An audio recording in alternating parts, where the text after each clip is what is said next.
교우 여러분 안녕하십니까? 6월 13일 월요일 새벽 예배 시작하도록 하겠습니다. 계속해서 우리가 잠언을 보고 있는데요. 오늘도 1장 1절에서 7절까지 한번 읽어보고 오늘 이 솔로몬의 잠언이 추구하는 그 10가지 지혜가 무엇인지 살펴보는 시간 갖도록 하겠습니다. 다시 한번 제가 잠언 1장 1절에서 7절까지 봉독해 드리겠습니다.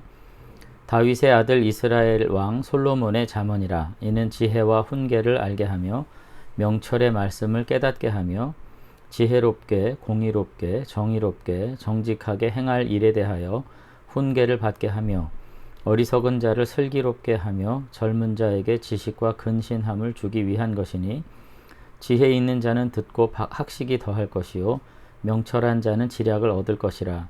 잠언과 비유와 지혜 있는 자의 말과 그 오묘한 말을 깨달으리라. 여호와를 경외하는 것이 지식의 근본이거늘 미련한 자는 지혜와 훈계를 멸시하느니라. 아멘. 이제 지난주 금요일 날 제가 이제 그 본문을 함께 나누면서 알게 하기 위함, 깨닫게 하기 위함이라 그런 이제 서술어에 굉장히 강조가 있다, 중요하다, 제가 그런 말씀을 이제 드렸습니다. 그러니까 단지 지혜를 그냥 읊조리는 책이 아니라 깨달음과 받아들임, 훈계와 교훈을 온전히 받아들여서 진리의 도를 걸어가는 삶으로의 인도를 목적으로 지금 이제 하고 있다, 제가 그런 말씀을 이제 드렸고요. 오늘은 이제 그와 같이 받아들여야 할 태도와 가치가 무엇인지를 잠언의 이제 서론 부분에서 10가지로 지금 열거를 하고 있습니다. 거기서 보면은 이제 지혜와 훈계, 이것도 잠깐 말씀을 드렸던 것 같고요. 명철, 그 다음에 3절에는 다시 나오는 이제 지혜롭게 라는 말이 이제 사실 훈계와 비슷한 말인데, 어쨌든 지식과 근신, 학식, 지략, 깨달음, 대략 이런 것들이죠. 그래서 이제 여기 나오는 각각의 단어들이 그냥 막연하게 지혜롭게, 정의롭게, 정직하게 몇 가지 한 3개밖에 안 되는 것처럼 보일 수가 있어요. 지혜, 훈계, 명철 다 비슷한 말인 것 같기 때문에. 그래서 이제 각각의 말씀들이 가지고 있는 히브리 문학적 어떤 배경에서의 특징이랄까요? 이제 그런 거. 우리랑도 거의 같겠습니다만은 한번 생각해 보는 시간을 갖겠습니다. 근데 이런 말씀을 드리는 이유는 뭐냐면, 이제 서론적으로 말씀을 드리면, 잠언의 교훈이 굉장히 실생활에 근접한 교훈들을 하고 있다는 것에 우리가 이제 좀 생각을 해야 돼요. 그러니까 무슨 심오한 깊이 있고 복잡하고 사변적인 얘기를 하지 않습니다. 현실의 삶의 현실 가운데에서 어떻게 행해야 될까라고 하는 굉장히 실체적인, 실존적인 얘기를 하고 있고, 구약의 기본적인 윤리적 특색 자체가 결국은 공허한 사색적인 이야기 많이 하는 것에 의미가 있다고 보지 않아요. 그런 점에서 우리들도 매일의 삶을 통해서 내가 어떤 결정을 내리고 살 것인지, 그리고 최종적으로는 그 결정의 모든 향배가 여호와 하나님을 경외하는 데 이제 근접해 있는지, 이런 것들을 우리가 살펴보는 데 있어서 유익을 주는 책이다, 이제 그런 말씀을 이제 드리는 것입니다. 먼저는 2절에 보면 이제 지혜 이렇게 나오죠. 지혜. 그래서 여기 이제 지혜라고 하는 것은 사실은 신적 지혜만 말하는 것이 아니라 사람이 노력해서 얻은 기술과 지식, 그리고 축적된 정보, 이런 것들을 다 총괄해서 이제 이야기하는 것입니다. 그래서 이와 같은 기술을 가지고 사실은 거기서 끝나는 것이 아니라, 그러니까 그와 같은 지식과 축적된 정보와 기술들을 가지고 어떤 자기가 처해 있는 상황에서 과연 어떻게 처신해야 할지, 어떤 판단을 내려야 될지, 어떻게 해야 할지, 실천해야 될지를 알게 하는 것을 지혜라고 이제 얘기를 해요.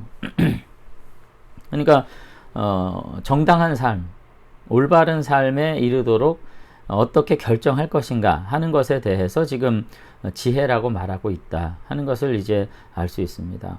그래서 여기 7절에도 다시 한번 나오는데, 지혜와 훈계를 멸시하느니라, 미련한 자는 지혜와 훈계를 멸시하느니라 이렇게 돼 있잖아요. 근데 거기서도 이제 미련한 사람은 그거를 제대로 이제 발휘하지 못하는 거죠. 뻔히 알고 있는 상황일지라도 어떤 다른 욕심과 어떤 다른 욕망 때문에 어리석은 결정을 이제 하게 된다. 이제 그것은 참으로 불행한 일이다. 이런 이제 이야기를 할 수 있을 것 같습니다.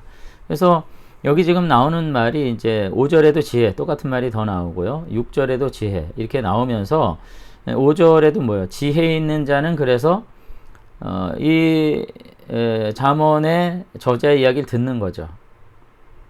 왜요? 무엇을 듣고 내가 그것을 나의 것으로 소화해서 그것을 내가 의지해서 내가 바른 결정을 내릴지를 결정하는 게 지혜니까, 이게 지혜 있는 자는 듣는 자예요. 듣는 자. 그래서 5절에도 지혜 있는 자는 듣고 학식이 더할 것이고, 6절에도 지혜 있는 자의 말과 그 오묘한 말을 깨달아야 되는 거죠. 그래서 여기서 말하는 지혜라는 것은 단순히 축적된 정보, 그리고 기술, 그리고 축적된 어떤 학식만을 말하는 것이 아니라 그와 같은 배경적인 어떤 지식, 그리고 축적된 어떤 경험, 이런 것들을 가지고 있되 어떤 삶의 현실에서 내가 어떤 방식으로 결정을 내릴 것인가 하는 것에서 이제 이 지혜가 이제 발휘가 된다는 것입니다.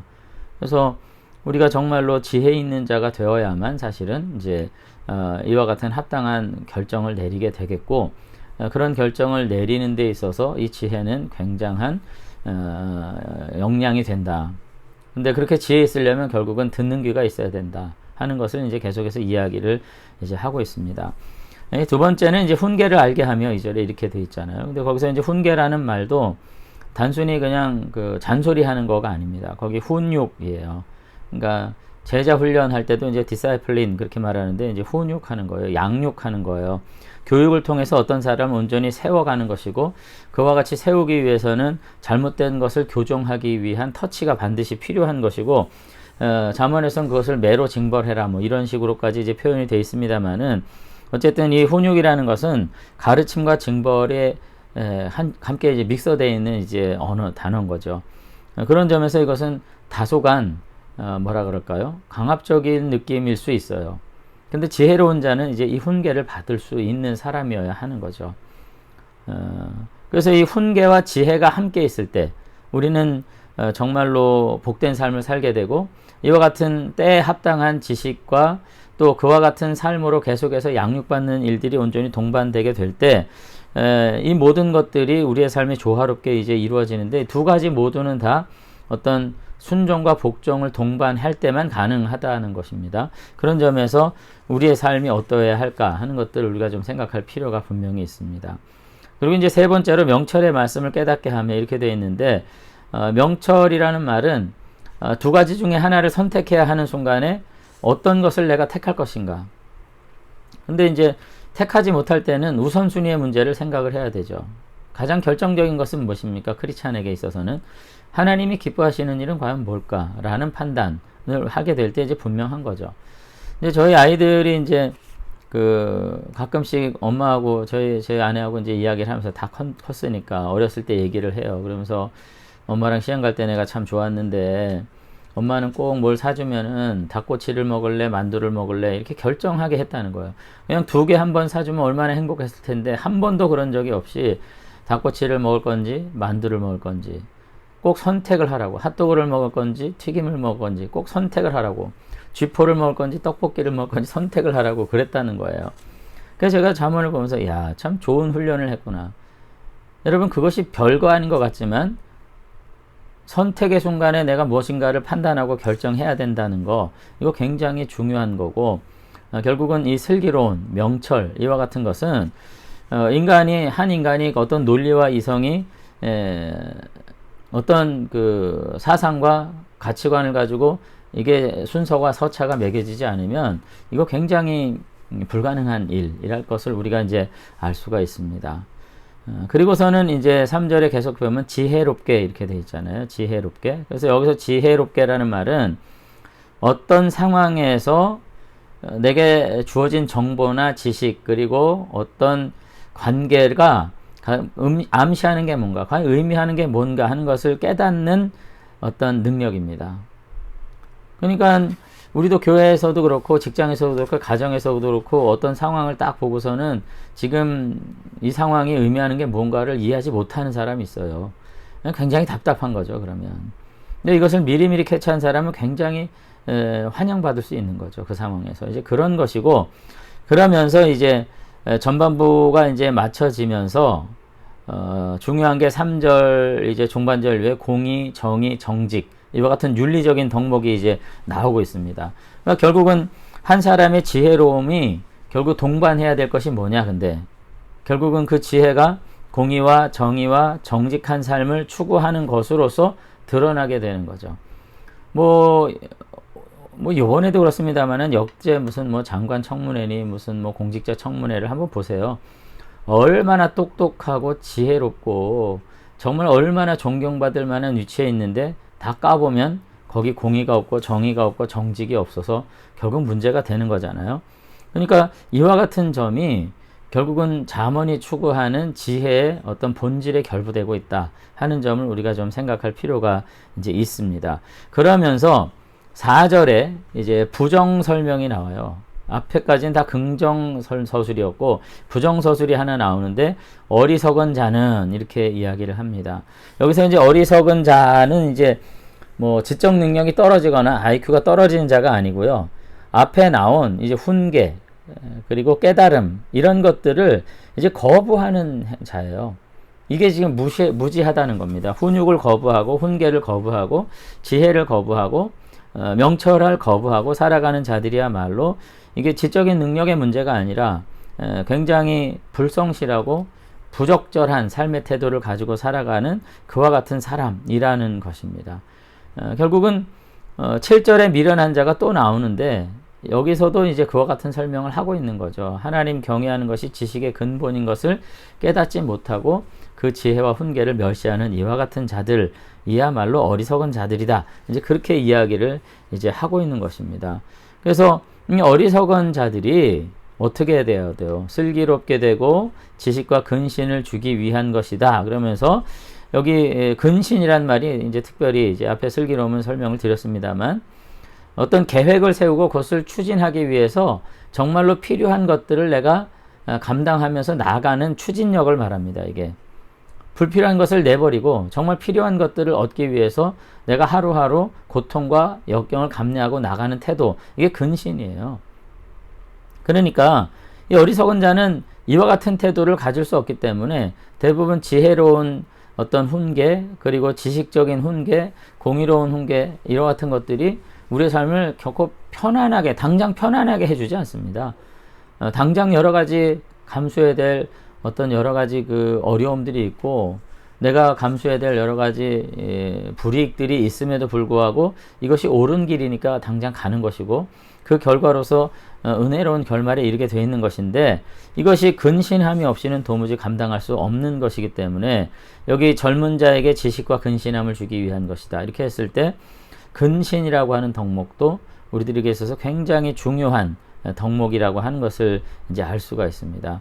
그러면서 뒤에 이제 지혜 있는 자는 듣고 학식이 더할 것이고 명철한 자는 지략을 얻을 것이다. 이렇게 얘기하면서 결국은 이 모든 지혜에 관한 긍정적인 태도를 가지고 살 때 그 사람은 그 앞날이 정말 보장되고 행복할 수 있다. 오늘 그렇게 이야기를 이제 하는 것을 볼 수 있습니다.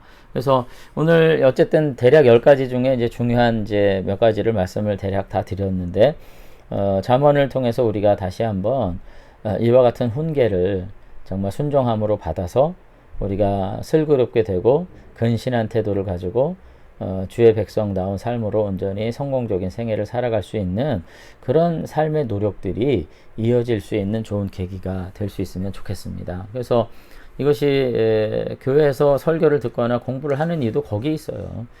제가 늘 말하지만 이게 목회적으로만 너무 하는 것에 대해서 저는 참 회의가 많습니다. 교회에 충성된 멤버를 만드는 일에만 우리가 도모할 것이 아니라 다시 한번 주일 설교도 그렇고 여러분 성경 말씀도 그렇고 우리가 잠언을 보는 것도 그렇고 정말 지혜로운 사람, 공의로운 사람, 정의로운 사람, 정직한 사람으로서 이 시대를 정말 하나님을 섬기는 거룩한 생애로 성광적으로 우리가 살아갈 수 있는 그런 덕목을 가지고 우리가 우리의 삶을 정말 믿음으로 온전히 다시 한번 회복할 수 있는 저와 여러분들이 되시면 좋겠습니다. 오늘 여기까지 마치고 내일은 7절 보면서 최종적인 결론 부분들을 나눠볼 수 있도록 그렇게 하겠습니다. 한번 기도하겠습니다. 네, 하나님 아버지, 오늘 우리가 잠언을 묵상하면서 잠언에 나와 있는 10가지 지식의 본질적인 내용들이 무엇을 의미하는지 살펴보는 시간들을 가졌습니다. 하나님께서 우리들에게 다시 한번 삶의 현실 가운데에서 어리석은 자가 되지 아니하고 믿음으로 거룩한 분별력을 가지고 지혜로 행하는 가운데 여호와 하나님 경외하는 거룩한 삶 살아갈 수 있도록 하나님께서 우리를 붙잡아 주시기를 원합니다. 그래서 이 시대 앞에서 우리가 정말 분별력이 없는, 정말 근신이 없는 그와 같은 태폐적이고 방랑하는 그와 같은 삶 우리가 추구하지 않게 하시고, 주님과 더불어서 참 복된 인간다운 삶의 모습들을 회복할 수 있는 거룩한 자녀들 되도록 축복해 주시옵소서. 한 주간을 시작하면서 다시금 은혜 주실 줄로 믿사오고 예수님 이름으로 기도드리옵나이다. 아멘. 감사합니다. 오늘 6월 둘째 주 이제 시작하는데요. 함께 무더운 여름을 시작하는 가운데 있는데 우리가 믿음으로도 더욱더 건강하도록, 영적으로도 강건하도록 우리가 힘쓸 수 있는 저와 여러분들이 되시면 좋겠습니다. 감사합니다.